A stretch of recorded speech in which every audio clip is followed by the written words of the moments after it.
So, John Fleck, I want to start by asking you about something you said in 2013 to Hyperallergic.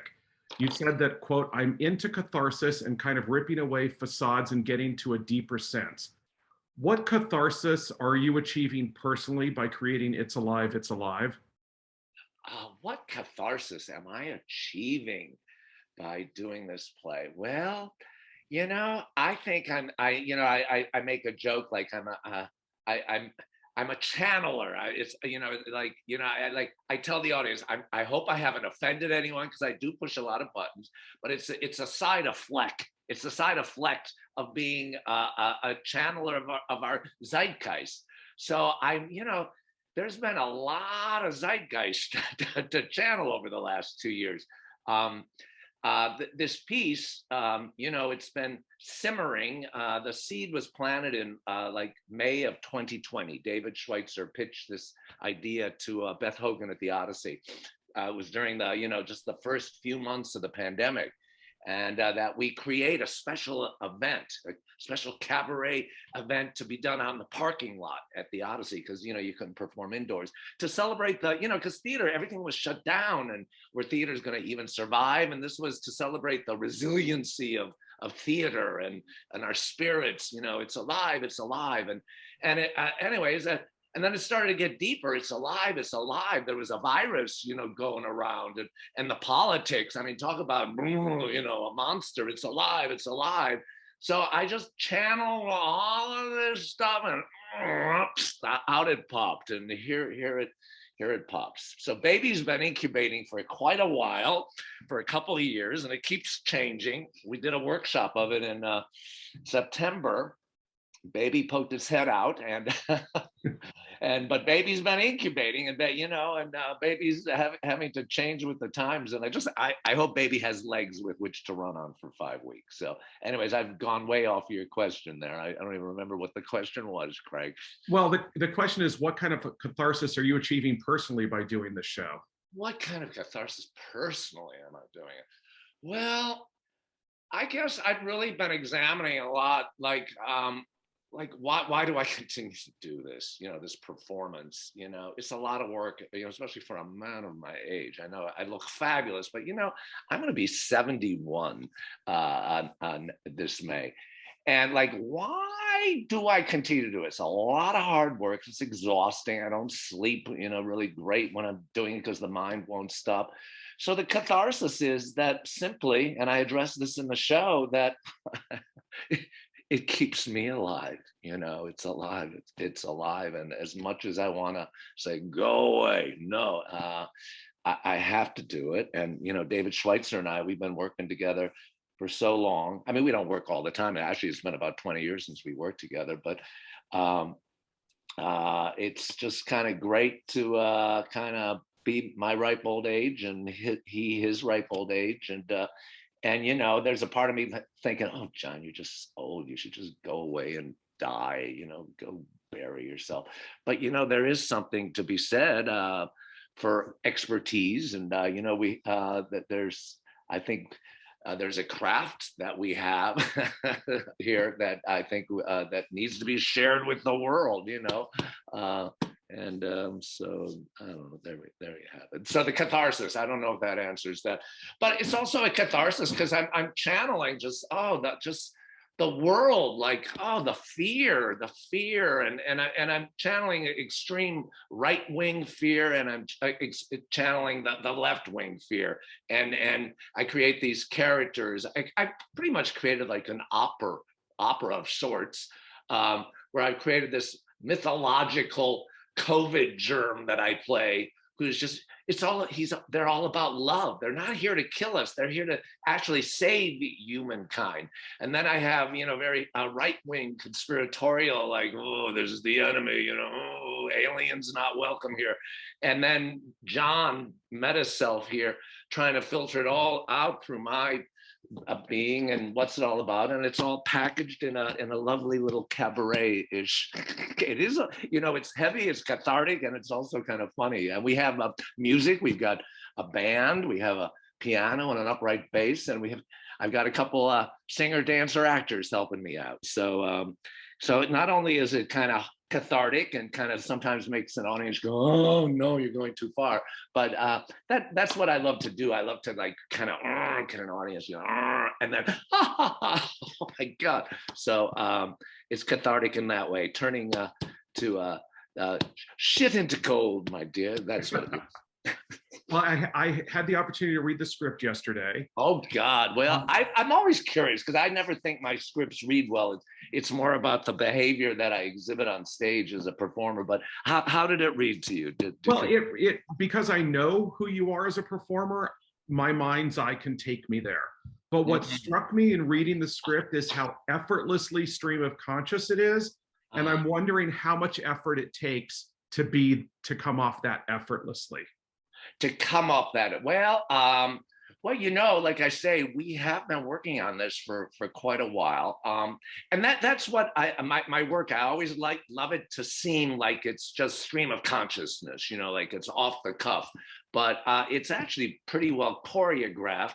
And I like kind of like that fine edge, like where the audience doesn't know, okay, is this scripted or is this really happening? Because I'm always kind of in a way pretending I'm not on book and I'm off book, and so it kind of keeps an audience a little bit, you're like, okay, hold on to the roller coaster bar here because you don't know where we're going with this.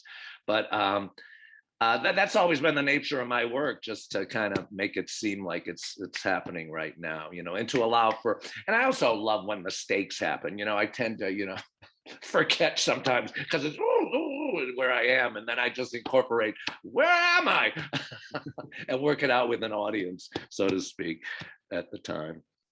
Well, with everything that's been going on, not just in the last 2 years, but say in the last 5 years, you know, how did you narrow down what you wanted to target for commentary, and what was that process of whittling down what were the things you most wanted to comment on? Wow. Well, you know, when we started working on this, as it was supposed to be in the parking lot of the Odyssey in August of 2020, you know, that the show was nothing at all like it is now. I mean, back then because everybody was so afraid to be together, it started off with a lot of video, and I was going to start off backstage in the dressing room and have a live feed camera from the dressing room out to the audience watching it on a screen. And I had imagined that like the screen would start of a video of me like buried in the dirt out in the dirt but behind the Odyssey, and a hand emerges, and this and this corpse-like figure emerges and makes its way up to the theater door and is, you know, begging to be let into the theater. And anyways, and then it would me getting into the dressing room and getting made up and anyway, and then I started doing the Shakespeare stuff. Oh, for a muse of fire, as I'm walking down the hall to go out to the audience, and I entered as a monarch butterfly. Oh, princes to act, monarchs to behold the swelling scene. Anyways, that is not at all in the show now. So it's just, you know, okay, I wrote that, and then David and I, we worked on it. Then no, and then somehow I got this idea for a little COVID molecule dance. Originally, I was going to do sing it to a little Frank Sinatra song. Come fly with me, come fly, let's fly away. Kind of like a Las Vegas review, and then we cut that. And I don't know. I've done at least 100 different drafts of this show, and then I got this little this Proud Boy character boiling, and he was a lot of fun. And so, anyways, the process, and it's still unfolding. We did this workshop at the Odyssey in September. And I've added a lot of stuff. I cut a lot of stuff that I felt wasn't working, and David felt it wasn't working, and the audience kind of felt it wasn't working, and added some new stuff. And I'm much more sure of my footing this time. So we'll see. I just hope the old voice holds out, because it's a big kind of cabaret. I sing different characters and a lot of high and low voices. So. Yeah. So, hey, the process, it's definitely a process. Of course. But I mean, even just in the last week, when you find out that Trump was tearing up documents and flushing them down the toilet, is there a temptation to say, my God, I couldn't imagine that, I have to use it? Well, yes, and I've had comment on the Freedom Convoy, in Canada. So we're working that into the show, and just I thought we were so afraid that, oh God, what we're working on wasn't going to be relevant now. This was like 8 months ago, but all the shit being flushed down the toilet, it's still as relevant as it was. I always get this image like Godzilla, the surface of the water is calm, but these bubbles, the monster is ready to come back up out of that water, and it's alive. It's still very much alive. So Do you freeze a show like this, or do you keep? Do I what? Does this show ever get frozen in the traditional terms? Well, no, it doesn't get frozen. I don't think this show, this is a show of the moment. I have no plans to do this show again. It's just too contemporary. And I'm not even looking into booking it like my usual place in New York, Dixon Place, because I'd have to book it a year out. I feel it is a creature of the moment. It's a living organism now. And it has to be done now. And that's why after the workshop, we kept thinking, well, maybe we should keep waiting until the virus is all gone. But who knows if it will ever be all gone? And I just feel it's alive, and it needs to be done now. And I hope the audience will come. We did the workshop and it was sold out. People in masks, and and I work with the mask. I don't work personally on stage with the mask, but I reflect a lot on the mask out there. Looks like a Halloween party gone horribly wrong. It's definitely a creature of the moment. So it has to be done now. That was always the nature of my work.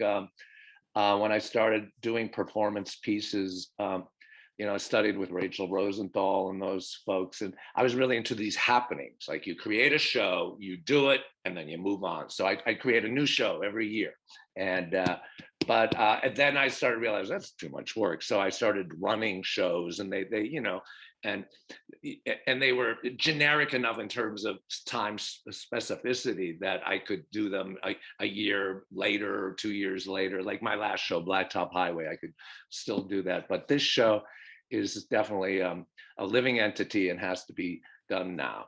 Or it's like cheese. We have to eat it now, or it's going to get moldy in a few months.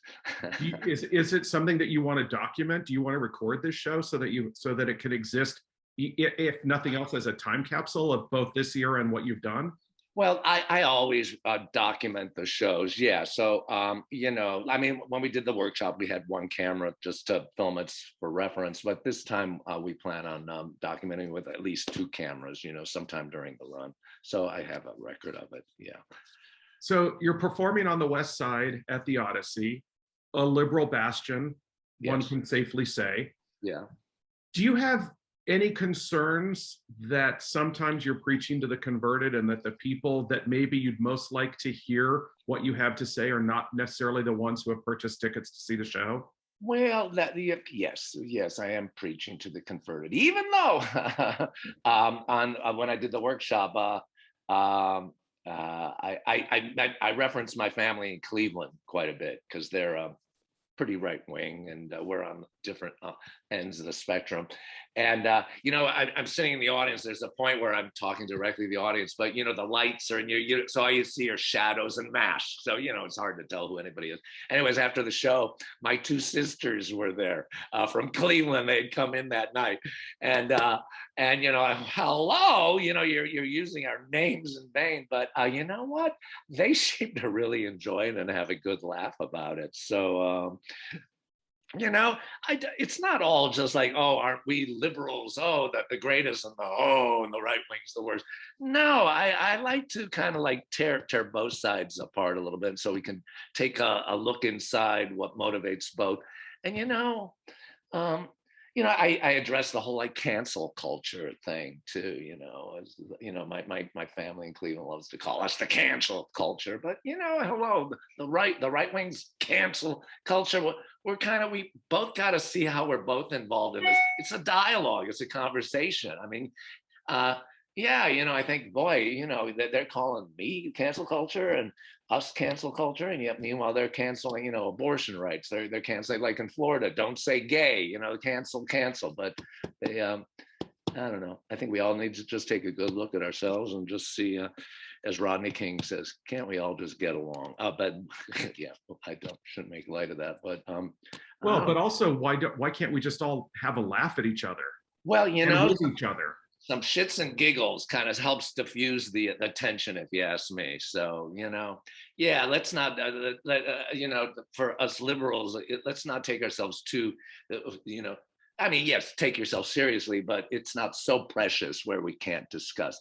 Because I do discuss the whole, he, she, they, them, concept. And, I mean, one of the great things about playing this rather right-wing conspiratorial guy, just, oh God, the things that he says about women and, and transgenders and, oh my God, and aliens. I mean, it's kind of fun to say it, and I'll tell you, the liberal audience loves to hear it.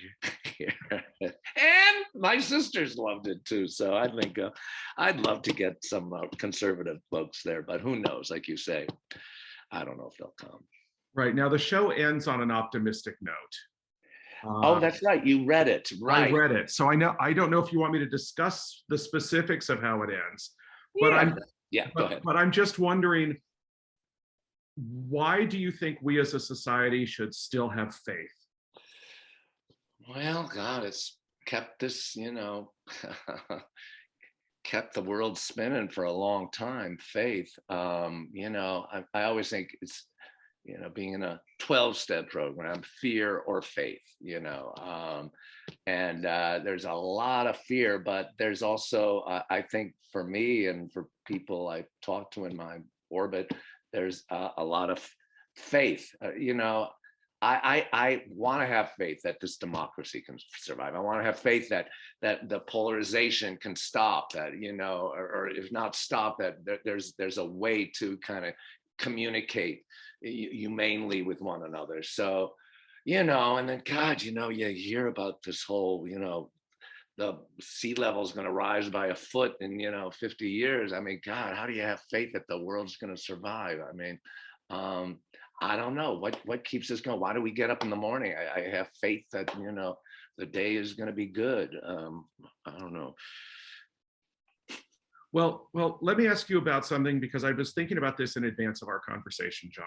Yeah. And we live in a society where everybody is able to define themselves the way they want to because they have social media, whether it's a TikTok video, a tweet, the photographs they put on Instagram, what they post on Facebook, etc. And I was thinking about the challenges you had when you went on Oprah Winfrey's show, cool. and heard how she defined you before you came out on stage in the wake of the whole NEA thing. And I'm wondering if you think that people having more control is a good thing, or if you think that there somewhere in the middle is frankly where we're safer as human beings. Now when you say people having more control over what their image, their identity, because it's all self-defined vis-a-vis social media, where you you were at the whim of how Oprah Winfrey decided to introduce you, which I think was jaundiced in right. I think I seem to recall. I felt like I was in a fetal position during that. I seem to recall Oprah introducing me as John Fleck, who portrays homosexual skits and is at the in the eye of the storm of this what is obscene controversy. And I just thought, boy, she really did like what? Homosexual skits. And I was just so thrown by that. I didn't even know what to say. Plus she had me on a show, she had, abortion rights. And then they had all this, she was just trying to pigeonhole me in this little niche here. And I remember that she had a woman on from morality in the media. And she was very sweet to me before the show. And then afterwards she said, I'll pray for you. And I wanted to say, shove it up here, but, but I thanked her. But how, control. Well, social media, we all control this picture of our lives, but I don't know. It's kind of a false little wall, I feel, that we build. And how many people, follow us on Instagram or, Facebook? How many Facebook friends really see this? And well, I think in a way it's taken out some of the messiness of being human, and and just the whole the news media. I swear, since Reagan, took away the fairness doctrine back in the 80s, where, when you did news, you had to list both sides. Now we have these walls. You're either, you watch Fox News or MSNBC, and it's like there's no middle ground. So, and that's why I think theater is so great, because I think that is the middle ground, the dirty field where we all can kind of sit together and get our hands dirty and maybe take a look, at different sides of the equation. I don't know. Really, how in control are we really of how we present it? I don't know. Do you think we're all kind of like that? Kind of? My biggest concern about social media, and this is as somebody who uses it to make sure people know about, conversations like the one I'm having with you, is that we become myopic and we don't know how to interact with people in an actual real setting. And that concerns me as we go year after year, generation after generation. Right. Yeah, we are myopic. We got little horse blinders on. This is our reality that we see, and this other, it's all make believe and all fake. So yeah, I don't know. How do we break that? How do we get into looking at life from both sides now, as Joni Mitchell used to say, and kind of we're all in this together. And I mean, the only way we are going to survive as a democracy is being able to walk across the aisle, hello Congress, and kind of compromise. It's not either or, black and white. That's a problem. Everything seems to be black and white. You're either a liberal or you're a conservative, or no, pro-life, or pro-choice, or or pro-gay, anti-gay. I don't know. Just I don't know. It's hard to have faith sometimes when I see what's going on. But hey, I'd rather choose to have faith that we can somehow get through this. Right. Now, one of the ways we have historically gotten through this, and we've dealt with trying to bridge those gaps, is through clowning, which is how David Schweitzer describes the work you do as ultimately in the tradition of clowning. And he did that in an interview, I think it was about 9 years ago. And I'm wondering, do you see what you do as in the tradition of clowning, or is it something else? Well, I see myself, yes, there's clowning, but there's also some very real, I use everything, including the kitchen sink. I use, confrontational, in your face, scary, and then 3 minutes from then there's the big shift in how we look at it, and I become a clown, so to speak, and then I become something very serious too, and I think overall the end of this piece is where I become human. There's a lot of very extreme characters that I play in this, and me, I think it's all about, I'm searching for my humanness, and I think at the end I go, okay, this is what it's all about. So yeah, but hey, clowning is, it sounds, I take a little like, oh, I'm not a clown, but you know what? There's a skill to being a clown, and especially to being a clown that can really scare somebody too, and who doesn't love a good old circus? This is kind of a circus, Carnivale, little freak show experience, but it's also very human too, and not just that one element. Right, I agree. I can't wait to see the show. It's going to be a couple of weeks before I can, because I'm going out of town, but I will come and see it.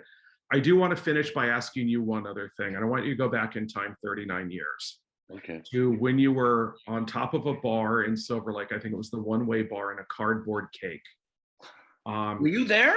No, but I know about it. Okay. I'm not quite that old, but almost.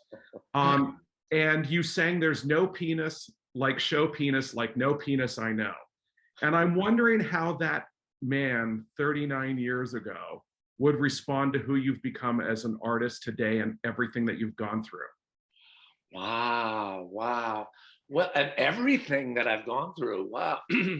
I think, I think he would be proud of what I've accomplished, and the fact that I was fortunate enough and smart enough to realize opportunities that came along where I can make some money in the TV film biz, uh, because there was, I feel I had a choice, because I always used to say, oh, I should have gone to New York. I really should have become a more serious performance artist, because there's always this thing between New York, LA, that New York was more serious. LA was, you just sell out. And who cares about theater in LA? But you know what? Being here in LA was the best choice for me, because I got the best of both worlds. I got to be a performance artist, and I got to be to work in TV and some great roles, and series regular roles, and I made some decent money, and yet it was never about, but I could still do my own work. And my own work was, I never wanted casting people to come. It wasn't a showcase at all. So I got to have the best of both worlds. And back, when I first got on that bar, with my little cardboard cake, I never imagined doing bigger shows. At the time, I was just hoping they wouldn't throw beer bottles at me at the one-way bar and hurt me. They were old punk rockers. Hey, I really developed some really good survival skills, and I kept studying. Damn, I was a study hog, man. I studied, voice, I studied dance, I studied improv, I studied with some great performance teachers and acting teachers, and I'm still studying to this day. So I don't know. I kind of always feel, I'm not a religious person, but I always feel like I had a guardian angel, like spirit, force, higher power, whatever you want to call it, looking over me. And thank God I was receptive enough to kind of follow that path. And yeah, so I feel very, that creature back, who I was back then in the 80s, getting on top of that bar. And I think would have been mighty proud of what we became. and I think that's reason enough to believe, isn't it? Hey, faith. Yes, exactly. I've come this far, and and I keep thinking, oh, is this show any good? But hey, it's a show. I mean, how important is that? Let's just have fun, and maybe the audience will leave with a window being opened in some regard, and who knows, and maybe this is my last roundup where but I told David Schweitzer that, I go, I think this is my last rodeo. He goes, John, you say that every show. So maybe I'll be doing this in a nursing home 20 years from now. And you'll ask me, what were you thinking, John, back in 2022 when we had this conversation? But I would have to, if I was in a nursing home still performing for the old, people there, I'd go, boy, that guy in 2022, he would have been proud that he kept being creative, because you know what, that is my higher power, my creativity, the creator inside. And whether I'm doing my own work or acting, just to be creative kind of lights the way for me, boy. Well, good. Well, yeah. I'm very much looking forward to the show, and I appreciate you taking the time.